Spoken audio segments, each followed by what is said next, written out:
What we've got here is... The I Just Saw podcast. Welcome to your favorite uncut, uncensored, spoiler-filled movie review. This may be the last one ever. I'm your host, Matt Brando, and I brought in a very special guest for the very possibly last, terrible syntax, episode. My very good friend, hailing from Calgary, Alberta, Canada, Lord Kristine. Hello. Yeah, I don't know if the effect worked. I have a mixed board. I couldn't hear it, but I tested out beforehand. Was there like an echo? Oh, it worked with me. Oh, cool. Awesome. They Yep. recorded. Yeah, it was like a Space Jam, you know, or basketball arena type. Anyway, how are you, my friend? Oh, I'm doing great. I'm just like the happiest person on earth. You are. No, I'm just kidding. Every day's pain. That's great. Hey, man, at least this weekend's going to be Toy Fair. Hopefully they show off some cool Jurassic Park toys, so it's something to look forward to. Not every day's going to be pain. Hopefully this weekend will be joy. Yeah, I hope so. I'm hoping there's going to be hybrids, but I know that there won't be, so I'm going to just be sad. Yeah, there probably all day. won't be. However, you know, in the future, they might make some. They might make an Indominus or something. They probably won't make a Stegoceratops. I'm sorry, but we can talk about that in a second while you like our love for Jurassic World and Colin Trevorrow. So this, actually, you posted something on Twitter. You're like, God, I forget verbatim what it was. You can correct me. It was something about like, Book of Henry is a good movie, fight me, or something. What was it? Yes, that was pretty much exactly. I think I said like, it was either like I like Book of Henry or Book of Henry is a good movie, fight me. Yeah. Because I don't know, I just like it. I know. I saw that, and I was like, you know what? If I do one last podcast, and I even tweeted it. I was like, if I do it, I'll be. And I just for shits and giggles, I just tagged Colin, and he's like, do it. And he like did like a gif where he hides behind, or no, he just put asterisk hides behind tree. I saw the movie at a screening, and I'll talk about that in a second. I want to get too ahead of myself. I actually want to talk Colin and his career and how he got to Book of Henry, then even afterwards, and how Book of Henry was a financial non-success. So Colin makes Safety Not Guaranteed. Did you see that movie? I did. I felt really bad because I was in my early stages of me like just pirating everything, and so I was kind of like I wish I'd kind of given him his money, but like at the same time I'm like, but I like having money in my bank account. Oh my gosh. So, but I did see it. Yeah. I mean, I saw it. I thought it was okay. I mean, everyone thought it was like amazing, I guess, but I thought it was all right. I really like the ending. I like some of it. Yeah, I really appreciate the ending.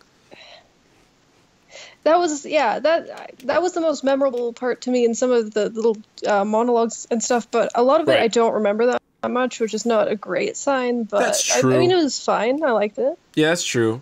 I mean, it was funny. It was a very interesting beginning. It was like a different style. But I thought overall it was fine. And then I was like, all right, easy. And then he gets to Jurassic World. He's tagged by Spielberg to make Jurassic World. And to me, Jurassic World was awesome. I mean, I'm a fan, but I mean, I can admit that JP3 wasn't that great, but I loved it. I don't know. No, I love Jurassic World. And one thing that I always find is that whenever people are like criticizing Jurassic World and stuff, like I do feel a lot of the criticisms are not that great. But I know, at the they're same so time, stupid.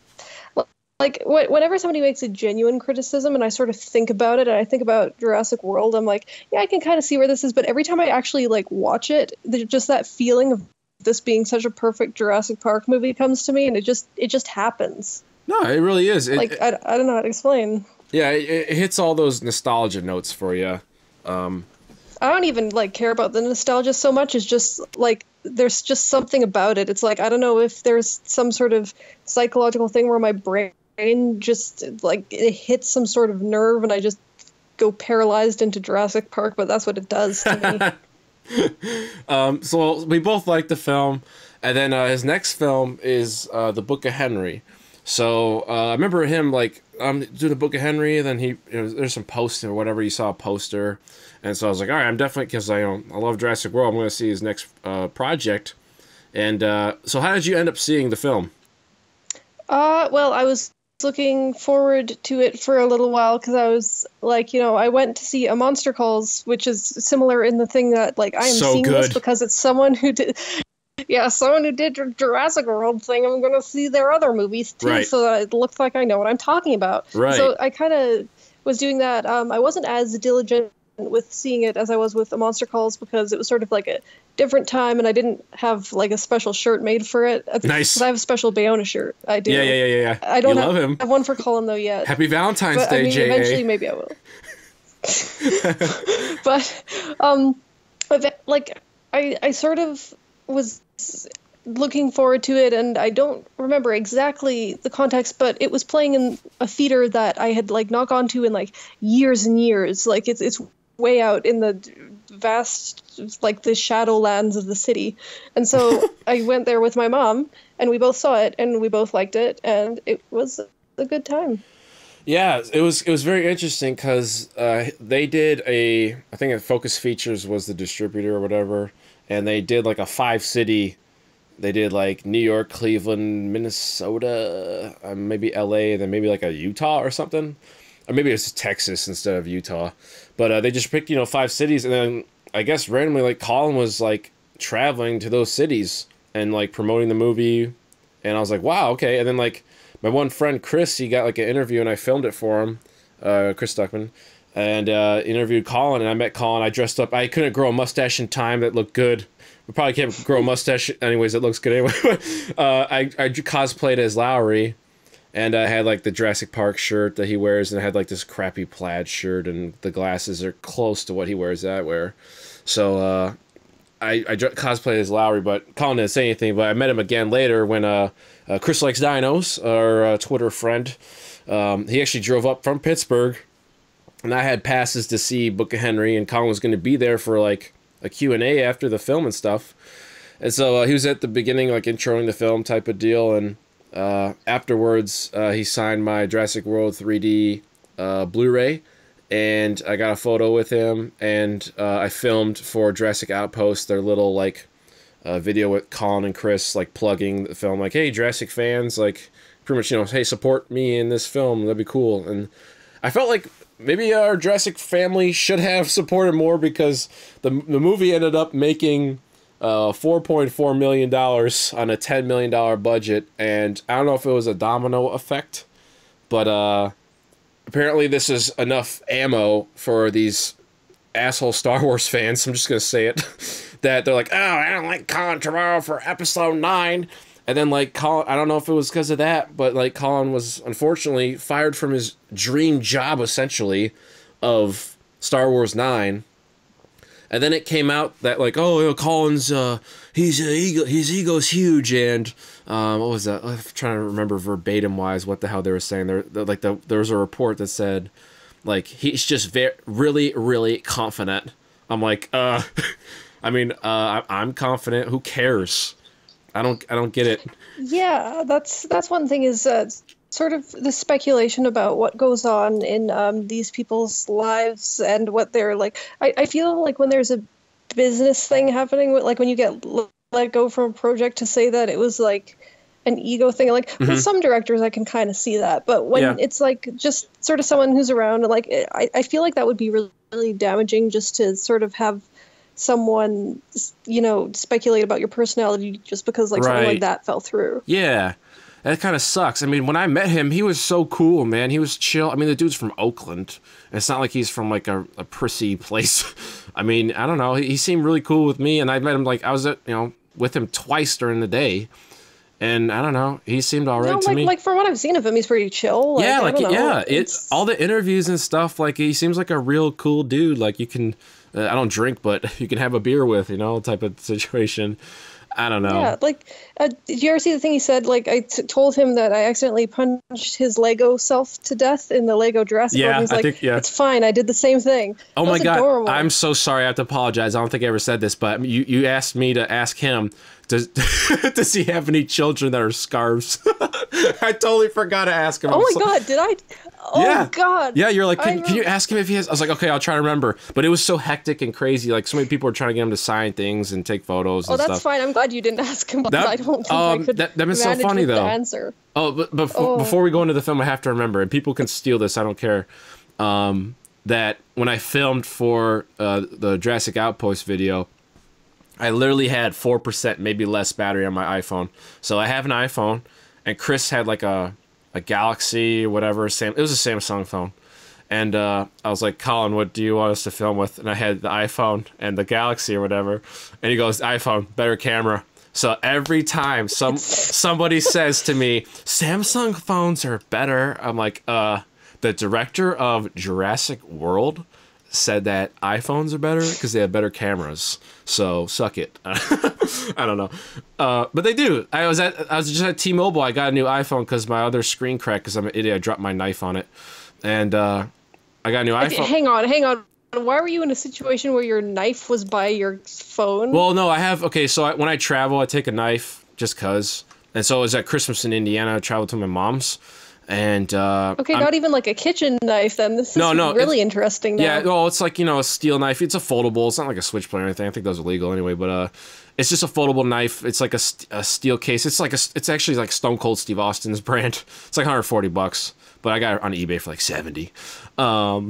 So it was folded up in my pocket, and I have like Nike sweatpants, and Nike has like really short pockets, and these don't have zippers, so it kind of like fell out of my pocket. Like the whole like Christmas time, my mom moved, and I had to set up like her like new things, like I had to put together her dining room set and her TV mount, and I bought her a sound bar for Christmas, so I had to mount that to the wall. And I think I was doing something that first day, and the knife is folded, it's in my pocket, and I guess it fell out, and my phone was on the ground, and it fell on my phone screen, just shattered it. I didn't know, and so I picked up my phone, and I tried to take a picture of my dog on my mom's like armrest of her couch. I'm like, there's a hair on this. I'm like, oh my God, it's shattered.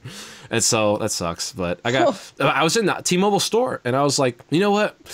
The Samsung phones, they look really good. And then I literally went to the camera app, just like, hey, is Colin right? Is Colin right? And I filmed a video, and it looked like just shit. The image stabilization for those phones are terrible. So, ladies and gentlemen. No, like definitely. Colin Trevorrow. I take a lot of pictures of things because, like, at my job, like, people ask, hey, can you take a picture of me in front of this Christmas tree? And so, like, I see all kinds of phones, and, like, the Samsung ones, they always just look like, they look poopy. It's like, yeah. Maybe if you wanted to film some sort of weird thing where everything looks like it was, like, but it's not fair if you just want to film the thing that's in front of you. I think for photos it's okay, but for videos it's like if you want to like good looking videos. I mean, I don't know, but hey, man, every time Samsung this, Samsung that. Oh yeah, Colin Trevorrow said this. Yeah, but we're gonna we can finally get into the Book of Henry. So I guess I'll let you start saying some things because I just talked a lot about phones. What did you think of the film? Okay, so. Just going to disclose this. First of all, I have not done my homework for this because I only saw it in theaters and have not seen it since. Okay. Pirated or otherwise. Okay. However, I do remember a lot about it, and I'm going to have a little bit of trouble maybe remembering details, but I can fill you in. I generally feel really positive about it. Cool. And I know a lot of people hate it, and I do understand why to some extent. And disclaimer about the reasons why I like it is partly me speculating about something that may or may not be there. Like, you know how sometimes people will talk about the Star Wars prequels and they'll like be really positive about it, but like the way they're talking about it, they're sort of implying that like George Lucas is a secret genius and like he had this whole plan. Like it's like that where like if you sort of roll along with the yes, all of this was intentional, it kind of does, but at the same time, because I do feel there are sort of there's value to that kind of take, and I did feel the movie was good for me on a personal level, so there was that. I don't know what else should I say. Are you talking about like a subtext story that no one else has already talked about? Is that what you mean, or no? I'm thinking something else. When you say like subtext, okay, so like I watched like Alien Covenant a while ago, and there's actually, I didn't notice it because I haven't really studied it, but Ridley Scott just ended up telling me. But it's a Ridley Scott commentary for Alien Covenant, and there's a scene. I don't know if you saw it. Did you see that film? Might spoil. No. Okay, well, it's a scene that's not. I couldn't find a good link. It's not. Oh my god, this is gonna be a great motif tonight.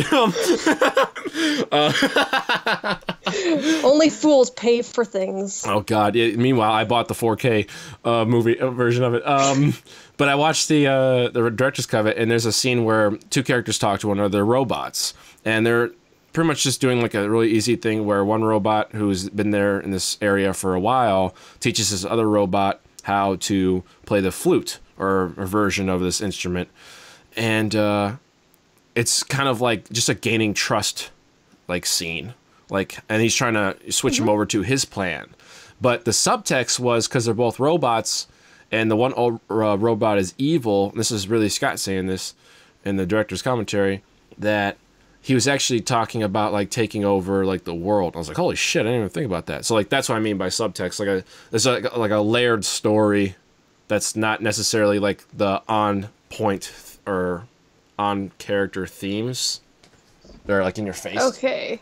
Yeah, no, I see what you're saying, and yes, it is most, that is actually pretty much the reason why I like the film, is because of what I think it sort of says about that kind of genre and how it sort of subverts that. Mm-hmm. There is this genre, or like subgenre, where like, there's those sort of mumblecore twee movies where it's like, the stuff, and I really hate that kind of movie in general. Like, it's just something that doesn't do it for me, and I just think it's horribly pretentious and awful. However, there's like a subgenre of that I find is even worse, and that's when they try to deal with disabilities or have it as a primary thing. So, and I never really knew, because this bothered me when I was a little kid too, before I was sort of diagnosed with stuff. So I didn't know why it bothered me so much, but now I think I can sort of put it into words, is that usually, or always, whenever there's a character who is, even when they're the protagonist and it's like a central thing, who has like is on the spectrum, or who has a mental disability or whatever, or physical, anything like that, they're always at the service of another character who is neurotypical or able-bodied or whatever, and it's always about that person's journey, like dealing with that person. Right. So that's why I found it's like, basically, so one thing I think about the way humans are is, when for centuries we've been really terrible to each other because of like people's abilities or like skin color or gender and stuff, there's always this sort of move at one point where people want to portray the people that they've been screwing over in a positive light, but they don't really know how to do that. And so they always make it into this magical thing where the person has like this better connection with the world than they do. So, for example, whenever people talk about, I don't want to say the tropes name out loud, there's a lot of them, but basically whenever someone who is Asian or Native American or Black who is in the story as a mentor for just like the Wonder Bread white protagonist, and it's just them teaching this person to do something and learn the ways of like whatever. And they do that with people with disabilities too, where they're like, this person was so caught up in all their life and their job and stuff, but then they met this magical person who was like free willy and taught them to love again. And it always bothered me, because instead of treating the person who is actually the more interesting character as being their own thing, it's always like a means to an end to say, hey, look, neurotypical able-bodied person, look at this thing that is so magical, and like, don't you want to be magical like this thing? So that always bothered me. Rayman all over again. Yeah, so I feel like this film, though, does subvert that at the very end most clearly with that one line. Do you know the line I'm talking about? Where she's like, you're just are we in spoilers? Does anyone care? Oh, no, this is a spoiler-filled podcast. Go ahead. Yeah, absolutely. Oh, great. Okay, so the one line that sort of cements this for me is when she says, like, no, I'm not going to shoot this guy in the fucking face because you're just a child. And it's true. You're just a child. And, no matter how twee, like, Asper romanticism in the film no matter how much you sort of believe in that, people are really just people, and there's nothing magical or perfect about them. And it's also like, okay, so the Rube Goldberg machine, that is sort of like a metaphor for like, if one thing goes out of place, then everything gets fucked up. Yeah. So I feel like that's the thing, is everything is set up so perfectly in place, but just that one deviation from that allows you to sort of see the humanity and flaws in someone and to understand that they're closer to you than you really feel. Yeah, I felt... Does that make sense? Yeah. I mean, I have a lot of like notes for the themes. I have it written down about the Rube Goldberg machine at the end there. I mean, I may be wrong, but I have 11 of them. One of them is Have Mercy, and Susan sees photos of her kids by chance after they activate via the Rube Goldberg machine that the kids built. And I don't think that's by Henry's design via the book. It just happened by chance. So, and she just can't live with taking a life of another human, even if that, human being's a piece of shit, and just let justice run its course. Yes. Building off of, the anti-trope, and there's a huge argument. I mean, you said at the beginning, like, I can understand why people think this, and I do too, but I want to argue against it, and the film is unrealistic. Oh my god, it's so terrible, and they're discrediting the film, and I have, like, a bullet list here. I have... In, like, the beginning, the teacher, little Marie from Rocky Balboa, reminds pretty much the audience that this kid is gifted, and asks Henry, like, why aren't you in a, institution for special kids? And, it's better for his social skills. There's a... Yeah. I mean, that's a thing that's true. It's like, I don't know, personally, I was given the option to skip a grade at one point, and I decided not to, because I'm like, well, how the F am I going to make friends with all these people who are older than me, and what if I screw up? I want people to think I'm normal. And it's that kind of thing, I feel. Yeah, and also the Rube Goldberg machine I have written down, it's pretty much like the whole film. It's just like a symbol for the movie. It's just the whole movie is a Rube Goldberg machine on steroids. Like, the plan to kill the dad. Like, is it outlandish? I mean, just slightly, but is it totally implausible? I would say no.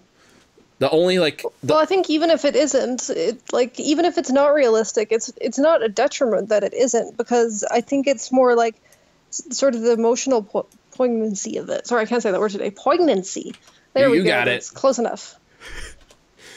Yeah, I mean, I don't know, like, the only thing I could ever think of, like, it's unrealistic that I can give the people that say that is maybe knowing the stock exchange, but if the kid's so damn smart, it's plausible.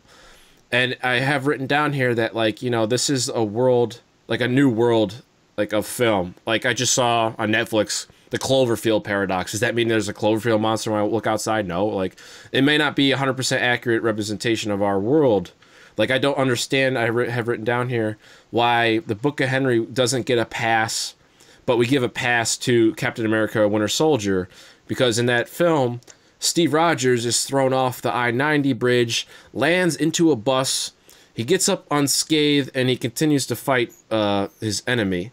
It's like, well, what? Like, but... Well, that's the thing that actually, I feel like people, when they say unrealistic, it's not a good way to phrase the criticism, because what they should be talking about is whether or not it's internally consistent within the world that is set up by the movie, because if there's, like, something like Tank Girl, I don't know, I'll use that as an example because why not? Like, there's freaking kangaroo people, and, like, that's not realistic, but within the world, it's fine. Yeah. But then when people sort of are put into a world that's, like, kind of like ours, but it just like, deviates just a little bit, and it gets under their skin somehow, and, like, so the question is, to what point do we accept the universe as being honest and realistic within itself? Yeah. And in the film, it sets up the progression of, like, things getting, like, more out of hand. It has all the tools there. It slow builds itself. You understand the family situation, how smart the kid is, and things get more, like, dramatic and tedious. And then, it's actually wonderfully written. You have the sprinkling of, like, the headaches for Henry. The Dominic gun shop, like, plot is set up. Like, you can't be like, oh, this kid, how would he get into the gun shop?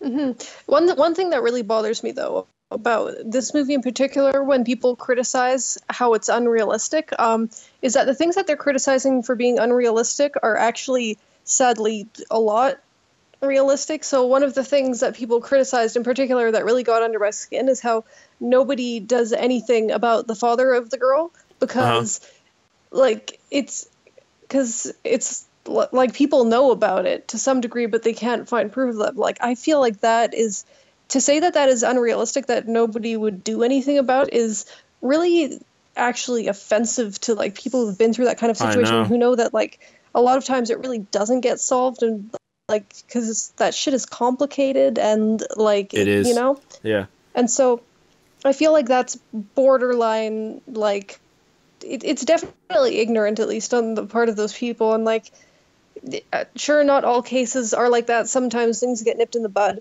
but at the same time, it's like, to ignore that there are these, and a lot of the time, it doesn't get fixed. Like, to ignore that is just gross to me. Yeah.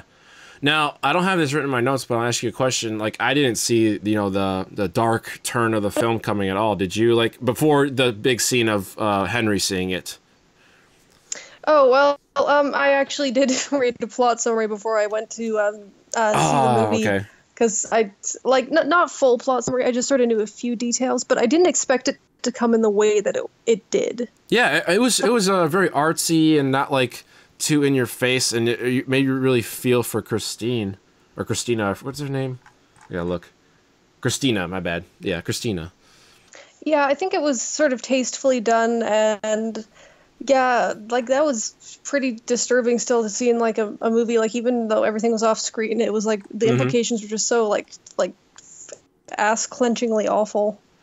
Yeah, and that's another thing why I think this film is actually pretty damn good, is that there's so many like well directed, like you said, tasteful moments in the film. I'll just go right into it. I have the death of Henry, the midpoint.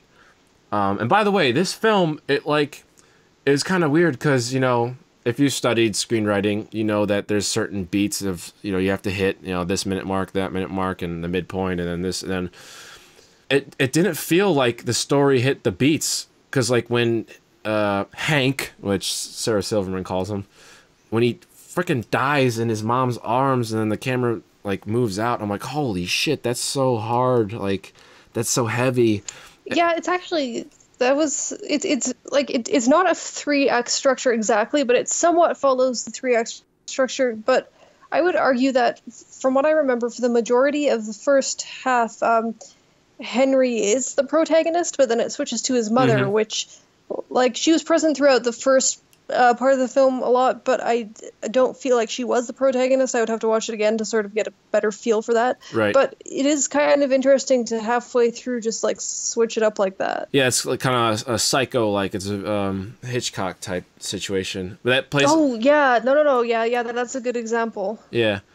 Yeah. But that, also switching it from Henry to the mom, it plays into one of the themes I have written down, which is be a good parent. Like, in the first half, Susan and Sheila are drunk talking about how their parents scare their dates and stuff, and pretty much she asks, Susan asks, like, God not for her to be a bad parent, and then she does bad things. She drinks in public with Sheila, but she has the makings of being a good parent, and that's why the death sets her off into a new plot.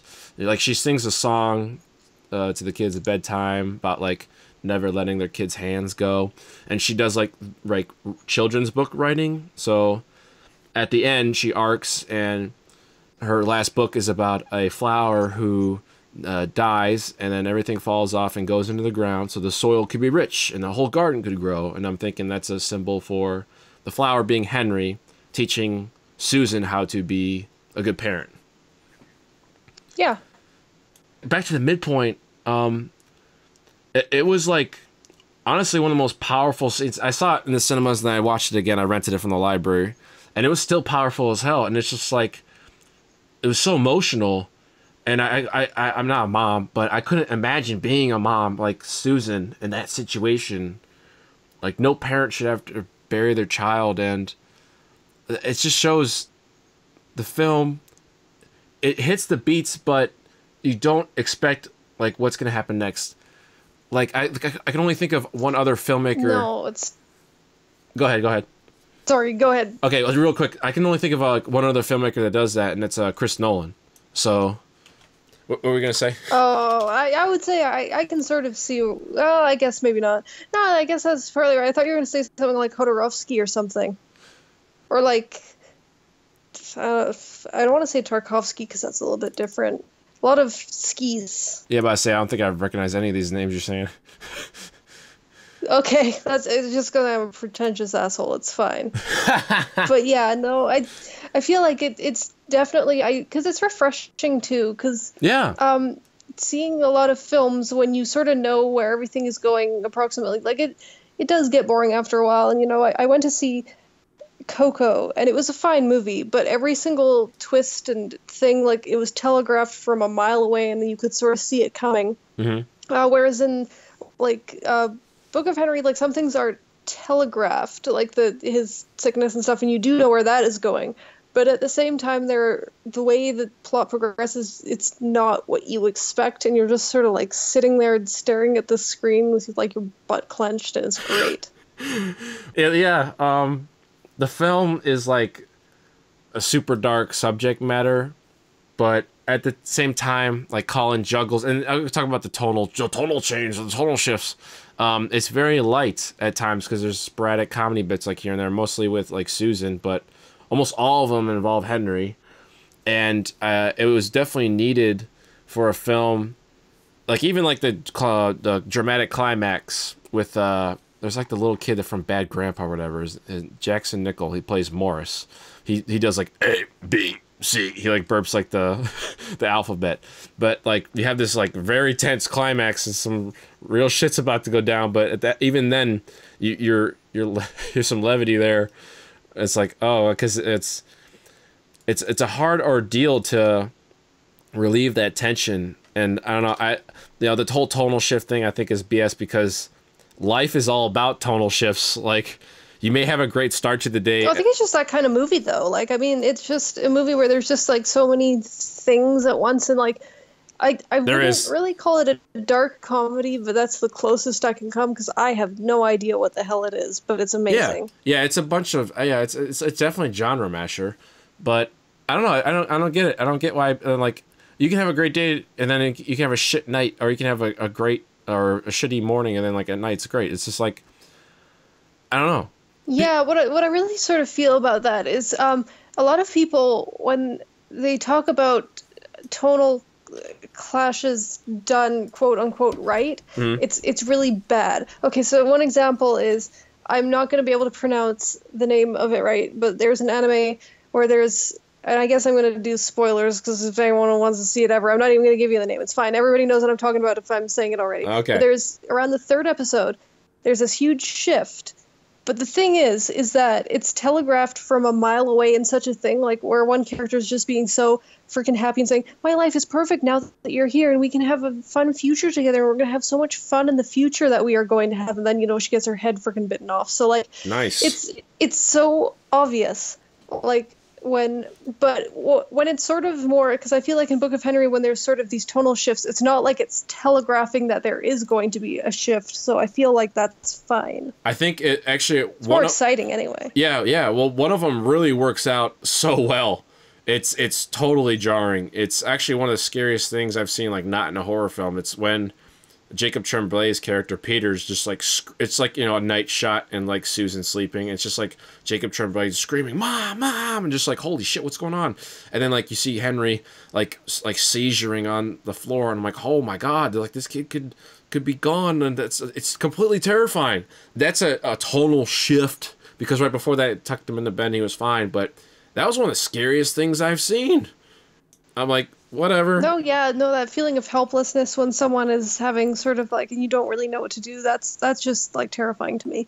Yeah, I don't know. Maybe people give this film a second chance. It's a hard watch, the film. It really is. It's tough. There's films that are like great watches, and maybe you don't want to see it again. Maybe that's what the Book of Henry is. But it's definitely like, for me, a must watch. Or if I want to recommend something that's pretty like serious and you need to like it's pretty emotional and it's a great film. Like I'm definitely recommending this to people. I would recommend it to certain people because I feel like I would recommend it if I recommended it to everyone, I feel like they would just get like pissed off because they wouldn't like get it in the same way. That's and I know true. like how that sounds, but I feel like it's kind of a personal thing to me, and so I feel like they wouldn't appreciate why I like it, and so I don't feel like recommending it to them would be responsible or fair to the movie. So we both do writing, and we talked a little bit about beats in the script just slightly. How do you think the movie flows? Because I think it flows actually quite well. Well, the thing is I remember watching it, I was constantly engaged. There was not really any point where I was bored or anything. And to me, that's really good because, like, there's nothing I can stand, or there's nothing that is worse than being bored during a film and not having that escape and being distracted and thinking about other things. But I was really interested and invested, like actively invested the whole time, sort of wondering things and thinking about things. And I think that's a really valuable experience for a film. Right. You know, like sometimes, like it depends. Like sometimes you're just sort of watching it and having fun. It goes by quick. But this one I was just sort of like there, and I was aware that I was just sort of picking it apart. It was really good for me, I feel. What did you think of like the acting? Is there anybody that was like to you, or is like for me? I think everyone was just freaking amazing. Yeah, I think everyone was good. I don't remember anything specifically jarring, and I can't think of anything bad. Yeah, I think I have written down like the kids were amazing, all three of them.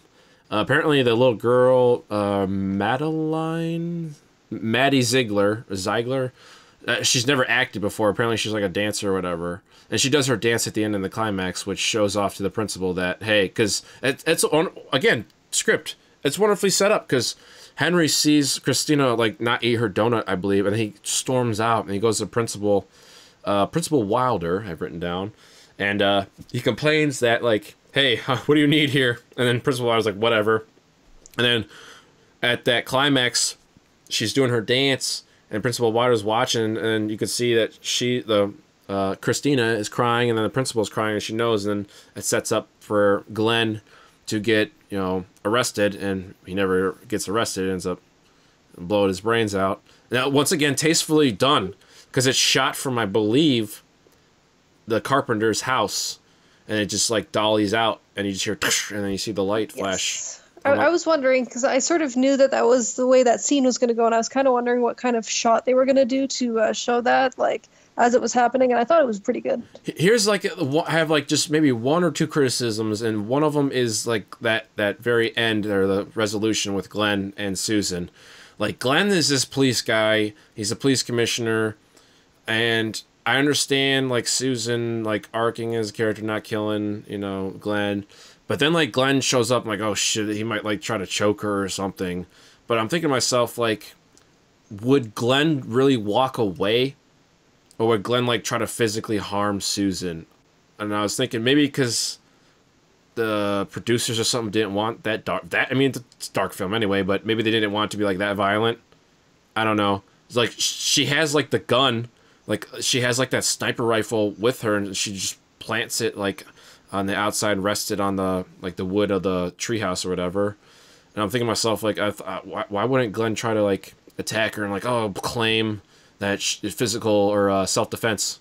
So that's the only real problem I have. Well, especially if he's a policeman, of course he's gonna do that. Yeah, but maybe Like I feel I feel like maybe he would have, but maybe he wouldn't have wanted to. Because I guess if it was too messy, and like if nobody's gonna believe her anyway, like I don't know. Yeah, that's one of those things I can let go. Yeah, that's the only like real thing. And besides, the only other criticism I have is people have criticized it too. Is Sarah Silverman's character just like straight up kissing Henry on the lips? Oh God, yes. No, I didn't like that. Yeah, do not want. Yeah, I mean, it kind of plays into a theme I have written down, which is loss of innocence. Where can I find this in my notes? Like I also don't. I know I don't like it. I know, it. But I guess if you had to defend it, it goes back to the loss of innocence. And I have like a really, really great scene that almost like pretty much choked me up. Almost cried. Was the dodgeball kid Tommy? he was saying, because Henry's in the hospital, and the teacher's like, all right, we're gonna mail Henry get well cards. And he goes, where's Henry? And he's all like, he can't be. There's nothing wrong with him. He can't get sick or whatever. Like he didn't understand mortality. Like I was almost crying because he's so young, and the loss of innocence with Christina, her dad, Susan loses hers when Henry passes, and trauma. She becomes a better parent. Henry loses. She becomes an actual adult. Henry loses his when he sees how truly evil the world is. And Peter being so selfless that he wishes he died and not Henry because he doesn't feel as important of a contribution to the family. But that's like the only rebuttal I would say you can say for Sarah Silverman just kissing a.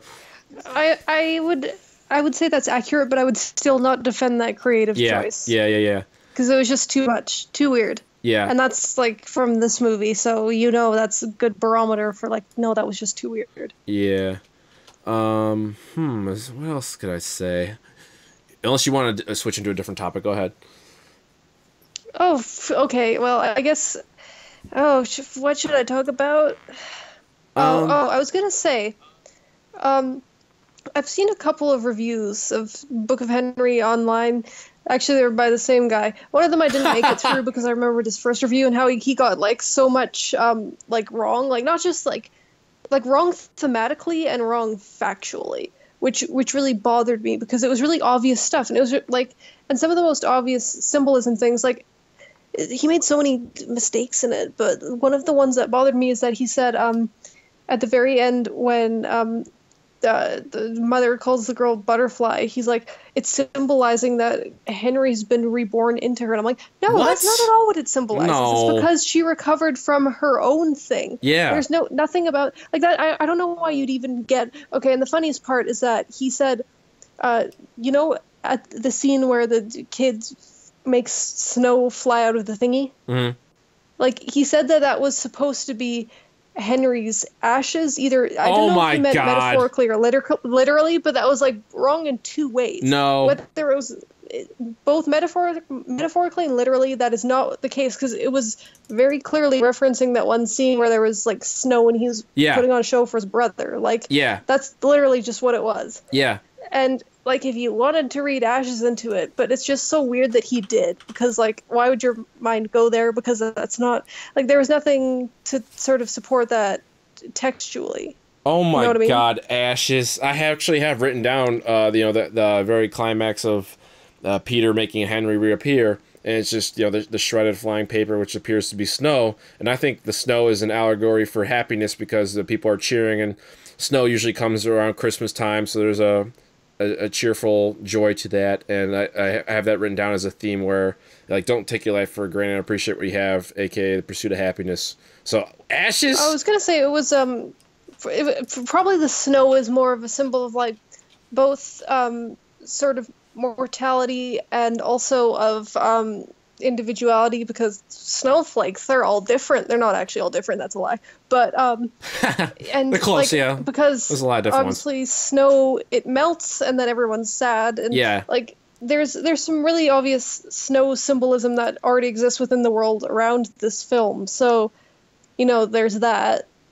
And that's just what magic also. Snow is something like magic because of the way it moves. It's very ethereal and, falling from the sky, the heavens, magic stuff, everyone. So I do feel like that's more what that scene was trying to channel, but I don't know, I guess this guy just has hot takes. Maybe, very hot takes. Maybe. I also think maybe snow is also magic there, and I might be wrong, but it's been a while since I took weather class in college. I think it starts off as rain, and then the temperature changes, it goes down into snow. From like way up. Well, as it falls, it becomes snowflakes. Well, depending on the kind of snow it is, because there's like things like sleet, which is not exactly snow, and then there's different kinds of snow that form. But precipitation. Anyway, it's basically the weather is dumb. Do you remember anything else from the hot take guy? I want to hear some more shit.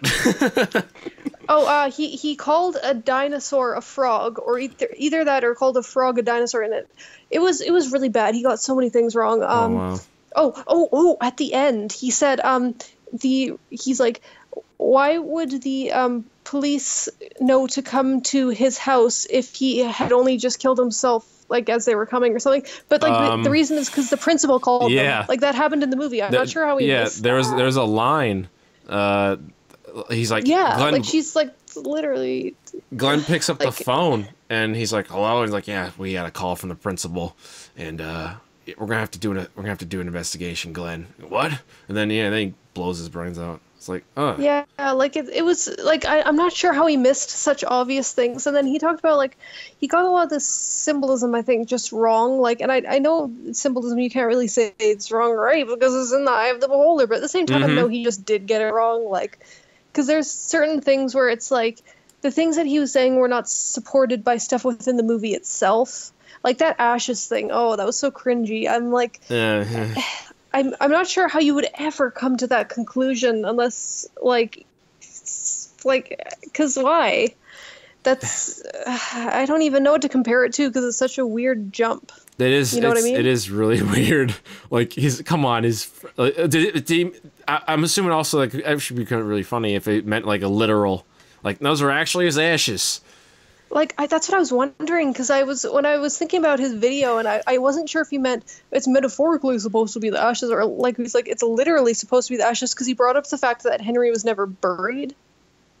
Oh, we never see a scene, yeah. Like, and like, but then he says, I'm trying to figure out, is there any evidence for it being ashes, or does he have a point or something, or is he just wrong? Yeah. I feel like watching it again just to figure out this baffling hot take. Oh, it's worth it. Yeah, I guess it would be a hot take because it's ashes, but if it was snow, it would be a cold take. Temperatures. I'm trying to think of more symbolism. Do I have anything written down? Might as well, because we're on the topic. Well, there was that one, it's not exactly symbolism, but it's like a channeling of motivation where she says, I'm gonna rake the leaves as a metaphor for me actually fixing things. But that's not exactly like symbolism, but like I guess leaves untidiness. It's at least a correlation. Yeah, the clearest analysis or point for the analysis would be when she's like, she sees the abuse happen herself, and she calls up Glenn on the phone. Hello?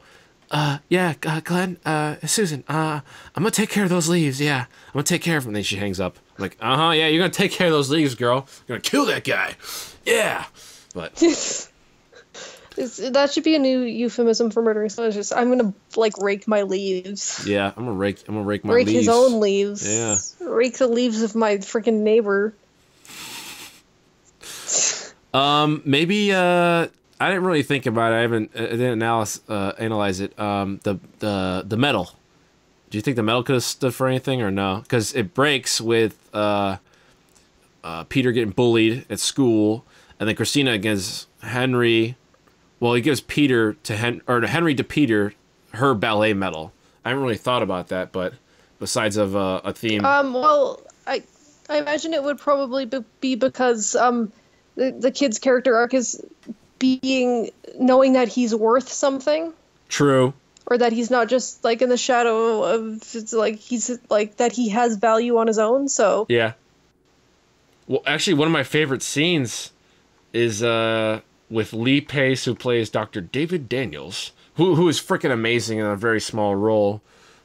He's with Peter, and it's both serious and intentionally humorous on the part of the character where like Peter says, I think he has a headache or whatever, and like Lee's doing like a good father type deal, and he says like, where does it hurt? Here, and then like, here's my card just in case. And it was a super cute scene. It was great, and that's where Peter's like, yeah, okay, yeah, like, and it's also serious, like, hey, your brother like had this shit and it's not good, so hey, literally call me. But at the same time, like, figure out what's in your future, kid. You could be taken too. Yeah, but it had that scene. It was juggled perfectly. Once again, Colin. It had that serious undertone, but the literal representation was like, oh, hey, these two are getting along. Yeah. But I thought the ballet, besides the Peter plot or his significance or his character, was treat others well. when she gave the ballet, Christina, to Henry to give to Peter, was that theme. I feel like that's more like people who are aware of like what it feels like to have no self-worth will see it, recognize it in others, and try to fix it. True.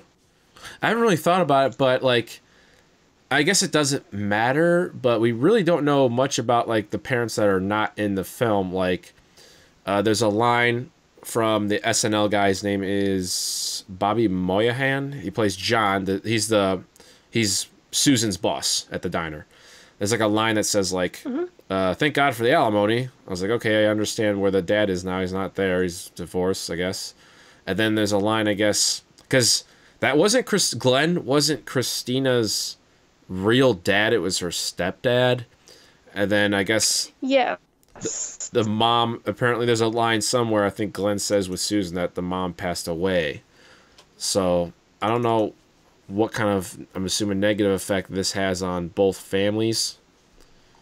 Yeah, I one thing I don't like, and this is just like in general in fiction, is that when they sort of issue the blame of doing bad things onto a somewhat related family member. So in fairy tales a lot, it'll be like the stepmother or the stepfather and stuff, which I feel like to children who actually have parents who do suck, like that would be a bad moral for them, is to say that everyone who is not your parents, like, but your own parents, they're angels and they can do no wrong. So that just bothers me, like, in media in general. Yeah, man, I agree. So, like, but yeah, I don't know. I feel like there should be more representation in film and stories and stuff of, like, children with, like, just the worst parents. And, like, then it's, like, I guess maybe one example is Matilda that does that. Oh, where man. The best parent for her is a parent who's not her parent. Yeah. You know what I mean? Yeah.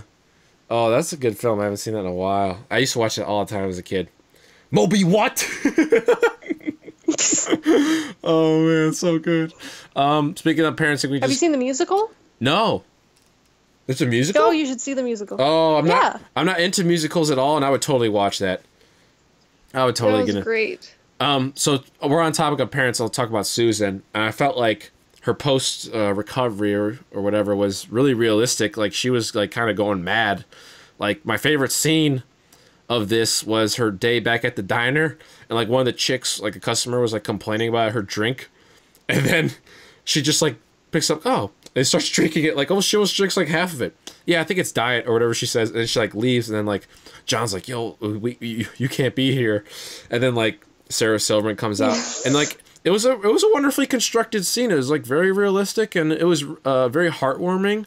And I felt like maybe these interactions like that are like kind of missing from like a lot of Hollywood productions. I don't know. I felt like it was. Yeah, no, I can definitely see myself doing that at work. Well, I wouldn't be brave enough to do that, but if I was going through some emotional shit, I probably would. Yeah, I mean, that lady went through some shit.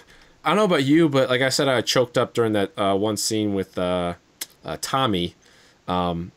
The midpoint, I think I might have like choked up when Henry dies in the theater. And another one was that made me just almost cry was the shot, and Colin did a great job framing it, or Schwartzman, whoever decided to do the shot of Peter after the death. Peter was walking home from school and he's all alone. And there's a shot of him like he stops midway through the crosswalk, and then like the cross guard was there like looking like, where's Henry type of deal. But like Peter just kind of like looks down, and then like there's another cut to where Christina is walking Peter home, and she kind of just like puts her arm around his shoulder. I was like, oh my God, that's so touching. Like, there's no dialogue at all in that scene. That's just good filmmaking and storytelling to me. Like, the music was good enough to supplement it. Yeah. I feel like in a medium like film, if you can possibly do something without dialogue and not have it feel weird, you should probably do it without dialogue. But it depends on the situation, but because it is like text and words. It's something that can be included in film, but it's not like the very basis of what it is, because I think film is images and sound primarily, and all of the dialogue and stuff over that. It does help to advance everything as a whole, but at the same time, that's sort of like a book thing. It's a bookish thing to have the words create the sentiment, whereas film can have the image create the sentiment, which is like a strength of the medium. Right. the first story that Naomi or Susan reads to Peter is about animals with different dyed fur coats and how like it's not as important. And just like for her character to realize this, and it's kind of beautiful because she wrote the book, and maybe she's a failed writer. I have no idea what her real job is besides the diner. Maybe she had aspirations to be a children's book writer. Maybe she just does it for fun. All freaking writers are failed, man. There's that's no true. single author out there who's been successful. That's true. But it's kind of an awesome tie-in because, like, her son wrote a book, The Assassination of the Neighbor. So it's kind of like a hereditary kind of cool thing, throwback. It's yeah, if you write books about funny animals and your child is going to plan out a murder in a book, it's the circle of life. Yeah, very... Oh, my God. One of the scenes that was pretty powerful also, we talked a little bit earlier, like, people just, like way earlier, we talked, like, people not really standing up for the shitty things that go on in the film. Like, Henry, obviously, in the principal's office, stands up for Christina, but there's a scene in the grocery store or grocery market where just like a random boyfriend like slams, I presume, his girlfriend against like a freezer door. Oh yes. Yeah, and I thought like, all right, that's a thing of like you do the right thing, and I was like, damn, like that's I would probably do something like, what are you doing, dude? But like, here's this kid who's like, he's supposed to be 11 or 12, you know, he's got enough moxie to get in there and like, but his mom, like, you know, being very passive. She didn't arc yet, saying no. No, definitely. That's something that is so true to life. Because I feel like people of that generation, even the younger ones, they're very keen to turn the blind eye if it just means we'll all sort of get along. But like everything is bubbling underneath the surface. And so there's all these problems, but we don't talk about them because talking about them makes them more real to you and you have to face them then. And so I do feel like, and you know, those, because it reminded me this one time I was at work and there was this sort of problem guy. It's at the carnival area of the work, and he was just like shouting at his girlfriend, like he's like, "You fucking bitch! You didn't bring the hundreds for," because I guess they were playing games or some shit, and like it was to the point where it was terrifying, and he was like making moves towards her, and it was very clear he was like about to like slap her, and I don't think I reported it because I think I saw some security guards coming, but I don't really remember. But it was just pretty terrifying to know that people can have the gall to do that in public. And also, earlier I talked about the kid Tommy asking, "Where's Henry?" The reason also why, on another level, that's so powerful is, like, okay, we have this family we see of the Carpenters, and they're going through some things, and they also know Christina is going through some things. But here's this Tommy kid who, I assume he's very oblivious, or he lives in a bubble where, like, nothing bad happens. And it's just like, damn, like, this kid just doesn't understand. Because he doesn't... That's one thing that always gets to me in movies. Like, I know it's a trope that, like, the kid who doesn't understand what's going on asks what happened, and then the adult has to sort of be restrained and sort of... But they know that this bad thing has happened, especially with, like, a character death. Like, you know, like, that's something that like... That gets to me every time, no matter how many times I see it, because just like trying to hold back that emotion, and then somebody just brings it up out of nowhere, out of like naivete, and then they're like, you know, that just gets to me. Yeah, it does. I have a couple more themes written. I guess I could just spew off. One that pertains to what we were just talking about will be, I guess, the justice served. Like, who is above the law? Like, Glenn being a powerful figure because he's a police commissioner. Did you see the film called Lakeview Terrace starring Samuel L. Jackson or nah? I did not know. Okay, well, essentially he's a cop and he's kind of a piece of shit and he terrorizes his neighbor. And they kind of like go back and forth and it just gets more and more dramatic. So it's pretty much like a situation where like high power is abused. Treat yourself / take a break sometimes because Henry does all of the financials, and he's pretty much, you know, the parent. And then so Susan, I don't know, with Henry in bed and talking to him or whatever, you know, tells him to take up gambling, or, you know, pretty much have more fun. You know, don't just do these academics. And it reminded me, did you see the movie The Sandlot? No, I have not. Oh, that's such like, maybe it's like an American thing, like American boys who grew up with that movie. It's like from 93, 4, but is pretty much a kid. I think he moves into a new neighborhood, and he meets like a bunch of friends that play baseball. But like, he's such like a stickler that like he's not really into sports. And then he becomes like really into sports. And his mom was like pretty much told him to get out, play, get dirty. So like it reminded me a lot like of that film. And Sandlot's one of my favorites. So I don't know if Colin or the writer, I forget. I think his name is Greg Horowitz. I forget. I don't know if Greg or Colin put that in because they like the Sandlot or baseball. But another one I had was Take Care of Yourself, by obviously going to the doctor or reporting that something's possibly wrong with you, or Don't Be Stubborn could be another way of putting it. Yeah, that's true. That's sort of like the warning signs of, and then ignoring them because you know that you're not going to like what you're going to hear, but that at the same time you do need to do that. Absolutely. And then the last one I've written we have yet to talk about is What's It Like to Live? Because Henry was accepting his mortality, and in turn was a revelation for Susan to do more in her life than just play video games and pretty much be second fiddle to her son, like actually doing the adult work. And I feel all of these positive influences are worth your time as a watch. And I have that written down. Because people just shit on this movie for no reason, and I really like it. Yeah, I feel like it's definitely underappreciated. I think a certain type of person is more keen to like it. Yeah. It's not gonna probably please the way out there kind of film going people, or just like the general public. I think it'd be closer to pleasing, but like I don't know how to read people. But same, yeah. I feel like there is a very specific type of person who will really enjoy this movie, and that person is me, and apparently you. Yeah. I mean, I don't know. I didn't really know what to expect getting into the film besides Colin, and I knew that some of the cast was in the movie. I didn't know Lee Pace was in it.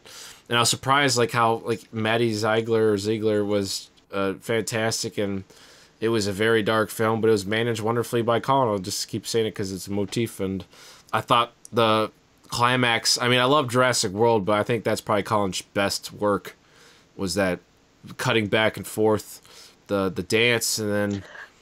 I would say that Jurassic World is a bit more stronger with the camera work and sort of the creativity of that. I think for an emotional punch, I think the Book of Henry would probably take my ticket at least. I'll punch that in. Well, I think with that one, the line that got me was when she said that he was just a child. Like that was when I got the sort of like, I get it now. Yeah. Like I sort of was getting vibes throughout the whole film. Now, I don't have anything else written in my notes. Is there anything else you want to talk about the Book of Henry before we wrap it up? Oh, God. I don't think so. I think I'm good. I think I'm good. All right. Do we want to give it a score or nah? I don't think giving this movie a score would be appropriate, no. Okay, let's not do general. it. Let's say screw it. Hooray. Hooray. So I did want to do like my top 10 list. I'll say it off real quickly, and we can talk about movies that we liked or that weren't Book of Henry from 2017 or we didn't like, I guess. Honorable mentions that didn't make my top 10 were Get Out, Wonder Woman, The Disaster Artist, Ghost in the Shell, Spider-Man Homecoming, and Split. And then my top 10 is going from 10 to 1 is John Wick Chapter 2, War for the Planet of the Apes, Baby Driver, Logan Lucky, Thor Ragnarok, Wind River, which is freaking incredible, and everybody who's an American needs to see it. Logan, Guardians of the Galaxy 2, Alien Covenant, and then a tie, because I do a tie each year between like my best favorite and then like one that's like my best scene that I don't really want to watch all the time, like a Book of Henry type of deal. My best favorite is Blade Runner 2049, and then 3 Billboards Outside Ebbing, Missouri was my best scene. And I call it the year of John Denver because of Logan Lucky and Alien Covenant. So, were there any films you saw, like maybe It? I saw It. It was all right. Did you see any films besides... I saw the first few minutes of it, and then I realized that it was not a very good recording, and so I stopped. Oh my God. I gotta keep this thread. No, this is actually a true story. I did. And then I'm like... And I also didn't... I just... Whenever I'm watching something that potentially has jump scares, like, that's why I haven't seen Get Out yet, but I really want to. But Get Out is fantastic. Jump scares in it, but I want someone to, like, tell me when... Because I don't do well with jump scares, and it kind of ruins the movie for me because I know that's kind of the point, is kind of waiting for the jump scare, but I don't like it, and it makes me not enjoy the movie. So if somebody could just like list down and just be that kind of person, just make a list of all the jump scares when they're going to happen so I don't have to poop myself, that'd be great. You just clench your butt cheeks like you said for Book of Henry in the theater. So yeah, I really recommend Get Out to you because even though you're Canadian, you follow a lot of like, at least I see on Twitter, a lot of shit that you talk to people and you keep up to date with politics and we've had that stuff in Canada too, though, as well. Okay. So I think you would really like Get Out, and I recommend that to like everybody. But I definitely recommend that to you. I think you'd really like it. It was fantastic. So I've heard good things about it. I actually know sort of like what all the twists is, because I'm a piece of shit human being. I looked up this summary and stuff, or at least I heard someone talking about spoilers, like, so, because I don't usually avoid spoilers for things except for maybe like really, really rare cases, because I feel like if a movie is like, because you're going to watch it at some point anyway. And so that very first experience watching it is like, it is a magical time, but at the same time, if you're going to be like rewatching it, if it's worth a rewatch, I feel like, plus, you know, it does give you a different perspective going into it the first time to sort of like, I don't know, it's not necessarily a good thing, but I just do it anyway. I don't care. Okay, so I know you didn't like the Beauty and the Beast live action, right? Fucking Christ, I hate that movie. I want it to die. Sorry, I just scared my cat. He was just sort of licking his paw, and then he looked up and his eyes got really wide as I said that, and his ears perked up. Yeah, that was very frightening. It was almost like a demon just possessed you. Oh my god. No, it did. That movie, it broke me. Oh, poor Lord. Yeah. I regret buying it poor Chris. 3D on Blu-ray. What, you bought it? Twice on 3D Blu-ray. But no, it's a movie I want to own because it's just so baffling to me. And like, I hate it, but I love hating it in a way. But it's very painful. I have to I watched it a few days ago, and I just wanted to die. Oh man, why do you torture yourself? Well, I don't know. I guess it turns me on. Was there any other films that you liked or didn't like from the year that you saw? Oh God, see, that's the thing, is I don't remember movies by year. I just remember seeing things, and a lot of movies that I see, like, I don't see them in the year that they come out. I either like wait until I can find a good link again, or like, you know, but like because I'm in a lot of film classes too, so I kind of get a little bit burnt out sometimes on watching movies, and so I'll just see like all of the shit at once. Yeah. But what else came out in 2017? All those I said, those came out in 2017. Terminator 2 3D. Yeah, I saw some of those. Terminator 2 3D came out. It was pretty good. I don't know, 3D wasn't that great, but I saw it anyway because I'm a huge fan. So I did not. Was Dunkirk 2017? Yes, it was. Did you like Dunkirk? I liked it. It was good. Yeah, see, a lot of people loved it. I saw it was Logan 2017 as well. Yep. It was, because it was on your list, right? Yep, I loved it. Yeah, I liked that. They checked my ID twice. That was nice. Weird. Hey, how old are you, eh? And then 22. I was like, sorry, eh? Sorry, here you go, eh? Go on in. And it's like, yeah, so that was a little bit weird to me, like twice even. Like, I already had the ticket and everything, but I don't know, I guess kids still sneak in to see movies, which I don't think there should have been more blood in Logan, I feel, but whatever. It was pretty bloody, I don't know.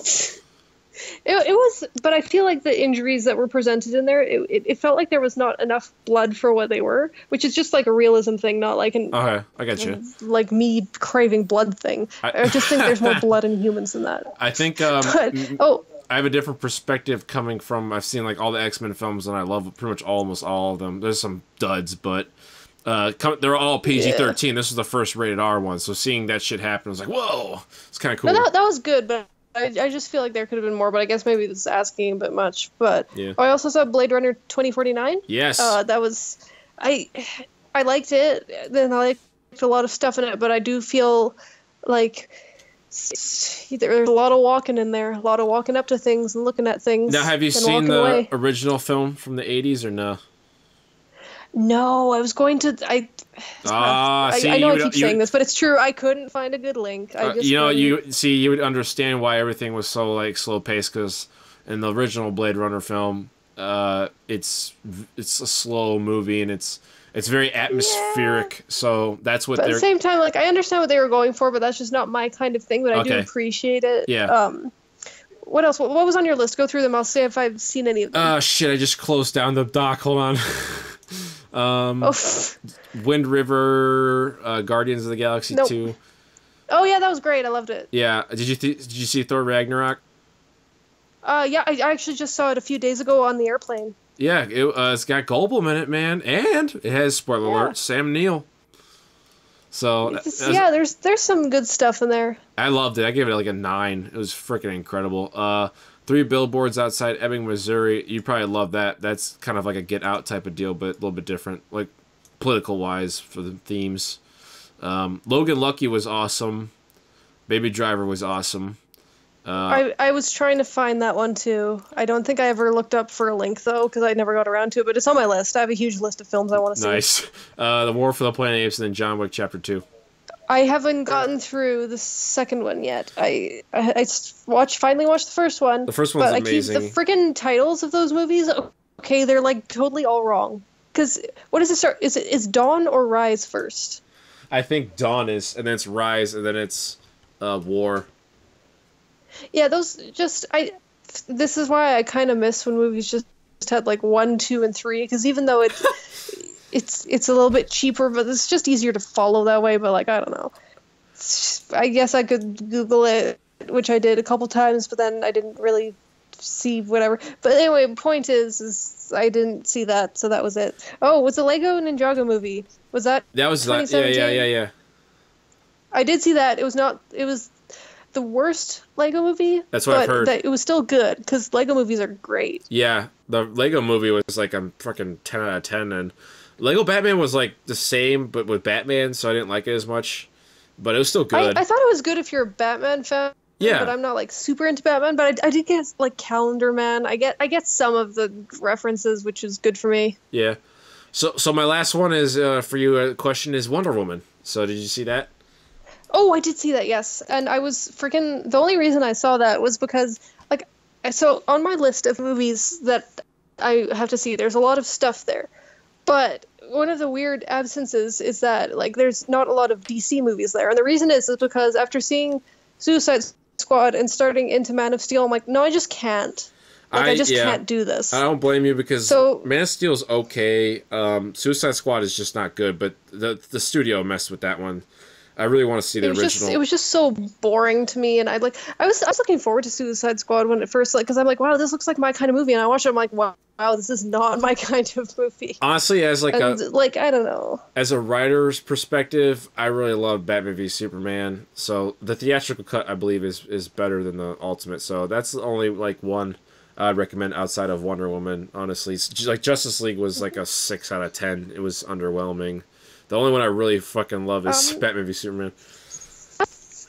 Wonder Woman, yeah, like, so I was really surprised by all the good reviews it was getting, because first of all, DC, and second of all, Wonder Woman, because, like, of all the movies that they could have fucked up, why, that's, like, the most fuck-upable one, and somehow they didn't fuck it up. Yeah. So that's, like, it's like a double negative. No, I don't even know what happened there. Yeah, it was great. I give that like a 9. You accidentally made a good movie. It's great. You accidentally made a good movie. I thought it was good.